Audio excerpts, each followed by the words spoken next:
अपघाताची घटना भिवंडी टू रांगोली या दिशेने एक होंडा सिटीवाला स्पीड मध्ये चालला होता आणि रांगोली नाक्यावरून भिवंडीच्या दिशेने एक XUV 300 वाला तो समोर येत होता.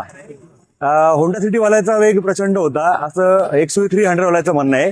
कारण XUV 300 वाला जो आहे तो वाचला आहे. दोघांचे बलून एअरबॅग जे आहेत ते ओपन झालेले आहेत दोघांना. आणि होंडा सिटीच्या मागे त्याच वेगाने त्याच्या मागे मोटरसायकलवाला जो होता तो सिंगल होता. होंडा सिटीतला पण सिंगल होता आणि ह्या कारमधला देखील सिंगल होता. मोटरसायकलवाला जो होता तो प्रचंड वेगाने त्या होंडा सिटीला धडकला.